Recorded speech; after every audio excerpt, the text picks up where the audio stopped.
everybody, it's Sabrina from the Combe family, and here is Safari and Georgina's room.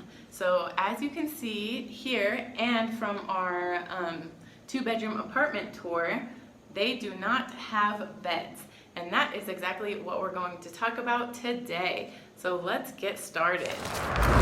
Okay, so we are in Safari and Georgina's room, and we wanted to talk about why they don't have beds. So first of all, they don't have beds because we didn't intend on staying here in Nairobi for very long. So we still don't. So we intend on staying here for about 7 to 8 more months, and we've already been here for about 3 to 4 months. So less than a year. And with buying beds, that would require us to either get rid of the beds when we leave, which would of course be a loss financially, or to somehow figure out how to take them with us back to the coast, which is a 8 to 11 hour drive depending on the bus and how quick it is. So that's like a huge issue for us, because if we have to get a private truck, it would cost a lot of money for us to go back to the coast. So we are going to get rid of our couch, our desk, and the chair for the desk, and the only large thing that we're going to be taking with us is, of course, suitcases and our refrigerator. And we're going to pack up our refrigerator nice so that we can still take all of our things onto a bus, the bottom part of the bus. So when we originally were coming out here, we intended for all 3 or all 4 of us to have air mattresses. So that's what we did, and me and Shaha currently have an air mattress, but the 2 air mattresses that we got for Safari and Georgina are now out of commission. So Safari, explain why your bed was out of commission. Okay, so I'm a pretty crazy child, so I was jumping on the bed, and I was letting Georgina here jump on the bed, and soon I think it got holes in it or something. It got a hole in it, and then the air came out. Yeah, so I haven't really seen a hole in it, but we didn't look at it too intensely, but I haven't seen a hole in it, but it just like is popping out on one side. So I don't know if it's just like wear on the air mattress or if it actually has a hole. We haven't really looked at it so much yet, but yeah, that one's out of commission. Then they had Georgina's air mattress for a while, so they were sleeping on that like sideways so both of them could sleep on it. But then that started to lose its air too, and so I would refill it, and then the next day it would start to lose its air. So we haven't looked so much into that and seen if it was a hole or just like wear and tear. I'm not sure, and we have like a kit to fix them, so we need to look at that more and see if we could fix them for them. But they are rather content sleeping on the floor for the time being. Do they think it's the best case scenario? No, of course not. But they know what we're working toward, which is moving back to the coast to be around family and friends and all of that. And before we moved to Nairobi, they did have beds. They had bunk beds, and they had mattresses on their bunk bed, and everything was all good. We also had a bed and a mattress, and it was good. But we abruptly decided that we were gonna move. So we had to give those beds to Shaha's mom to put in her house for her and her grandchildren. So that was kind of a loss. We spent $125 on both of those beds, and we used them for maybe a couple months. So we wanted to make sure that wherever we end up being, we're gonna be there for a long time before we decide to buy beds. So Georgina, tell us why you don't need a bed right now. It's because if I sleep, I just fell down on the floor. And it's why this one. Yeah, so Georgina, when she did have a bed in Tezo, their bunk bed, Shaha said, Georgina has to be on the bottom bunk because she falls off all the time. And I was like, okay. And I kind of thought he was exaggerating, like maybe she had fallen off like once before and he was just making fun of her. No, he wasn't kidding. And she fell off the bed multiple times onto the floor when we were in Tezo. So even since she's had an air mattress on the floor, she will fall off the air mattress. So it's probably best for this little brain if it doesn't fall so much, and the floor is the best thing for it right now.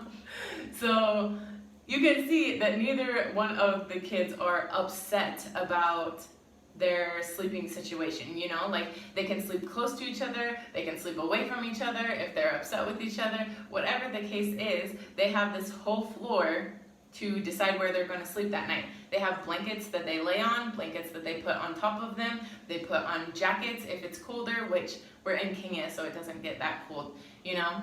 And to top it off, me and Safari didn't have a bed before we came here. We lived in Ohio for 9 months before we came here, and we didn't have a bed then either. We would put blankets on the ground, we would lay on the blankets, we would put blankets on top of us, we had pillows, you know, and so we've never thought of it as like a necessity because we travel so much. So I know that my travel community out there will definitely understand where we're coming from, because if you move very often and you get a brand new set of furniture every time you move, a bed for you, a bed for your kids, a couch, a desk, all the things that you need, a fridge, then you're gonna be broke and you're not gonna be able to travel very much very soon, right? All the money is going to run out.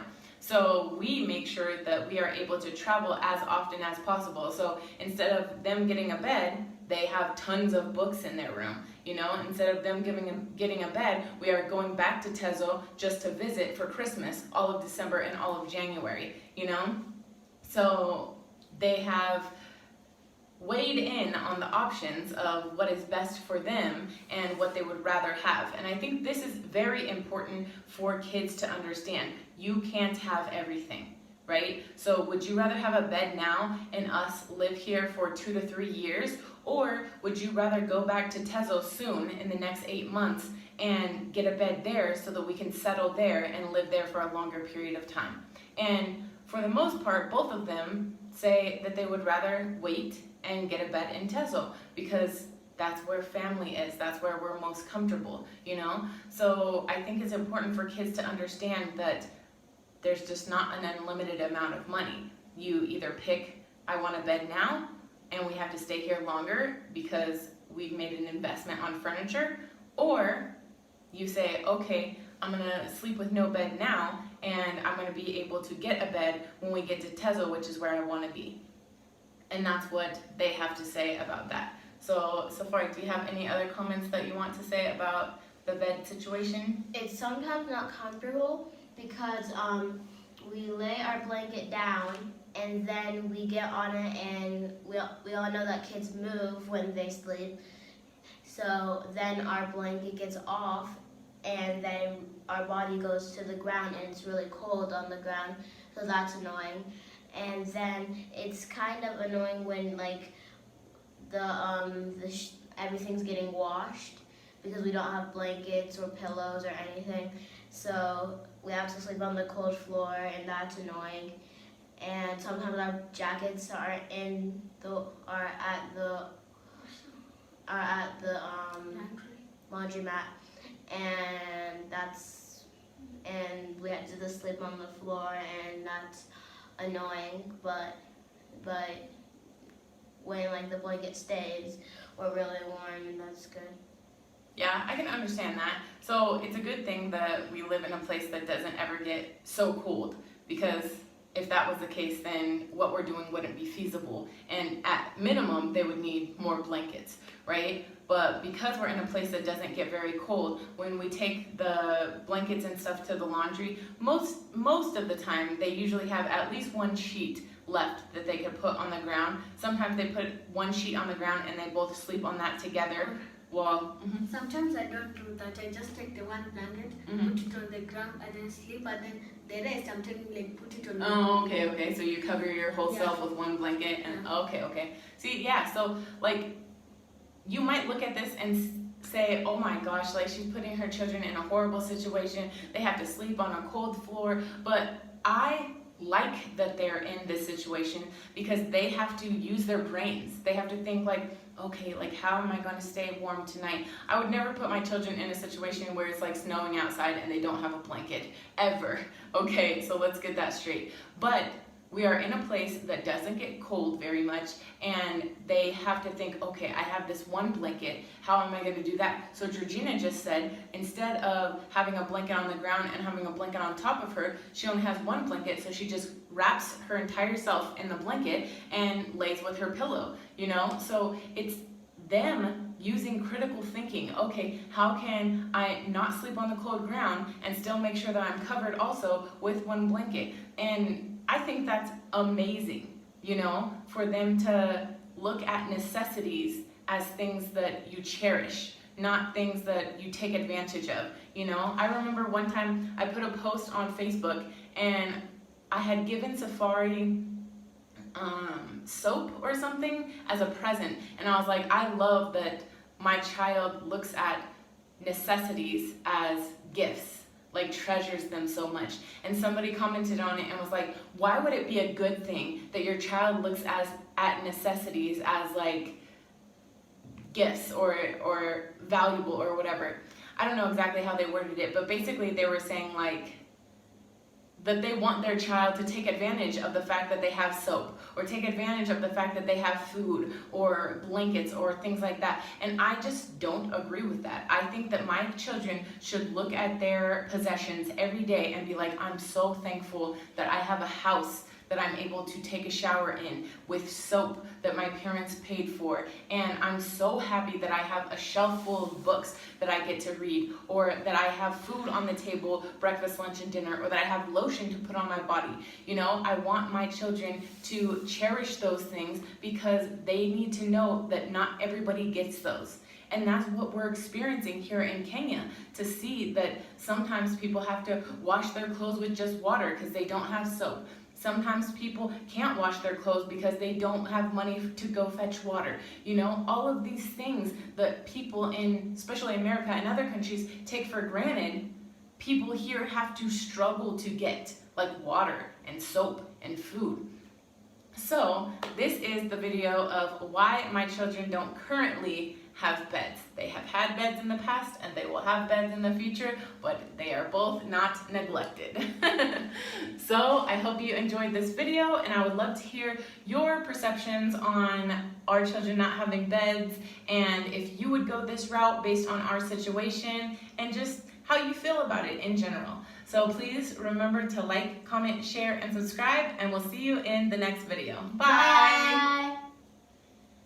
Ooh, that was a good one. Awesome. Oops. Thank you. Good job, guys.